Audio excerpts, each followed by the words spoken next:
Bienvenue à cet atelier en éthique et culture religieuse. Donc, afin de cerner une situation d'un point de vue éthique, nous étudierons certains éléments présents dans le texte du vaillant petit tailleur des frères Grimm. Plus particulièrement, nous prendrons en compte les éléments de contenu en lien avec les rumeurs, les apparences et les réputations, afin de mieux comprendre les valeurs, les normes et les responsabilités qui balisent la vie en société. Tout d'abord, résumons le début de l'histoire afin de mieux comprendre les situations que nous devrons analyser. Au début de l'histoire, le petit tailleur abat 7 mouches d'un seul coup. Et fier de son exploit, il brode sur son vêtement « J'en abats 7 d'un coup ». Il décide ensuite de partir à l'aventure et il rencontre un géant qui l'invite à dormir.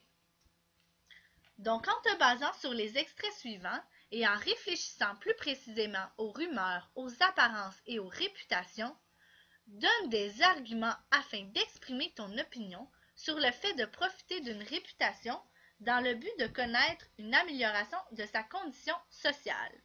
Donc, voici les extraits. Le géant lui montra son lit et lui dit de se coucher. Mais comme le lit était trop grand pour un si petit corps, il se blottit dans un coin.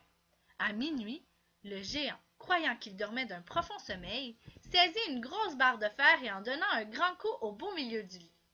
Il pensait bien avoir tué l'avorton sans rémission.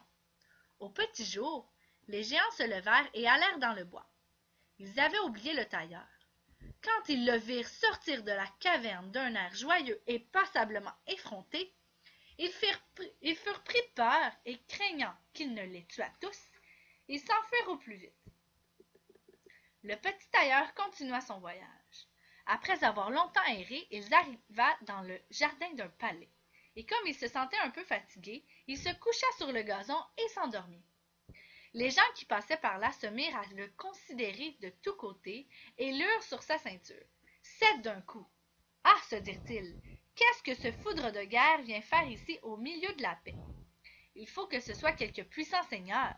Ils allèrent en faire part au roi en ajoutant que si la guerre venait à éclater, ce serait un utile auxiliaire qu'il faudrait s'attacher à tout prix.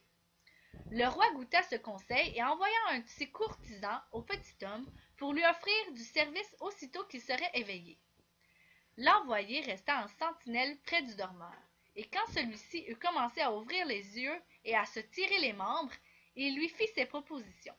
« J'étais venu pour cela, répondit l'autre, et je suis prêt à entrer au service du roi. » On le reçut avec toutes sortes d'honneurs, et on lui assigna un logement à la cour. Mais les militaires étaient jaloux de lui et auraient voulu le voir à 1000 lieues plus loin. « Qu'est-ce que tout cela deviendra? » se disaient-ils entre eux. « Si nous avons quelque querelle avec lui, il se jettera sur nous et en abattra 7 à chaque coup. Pas un de nous ne survivra. » Ils se résolurent d'aller trouver le roi et de lui demander tous leurs congés. « Nous ne pouvons pas, lui dirent-ils, rester auprès d'un homme qui en abat 7 d'un coup. » Donc, c'était l'extrait. Vous devrez donc répondre à la question éthique qui vous sera présentée ici en images. Je vous souhaite bonne chance et bon travail.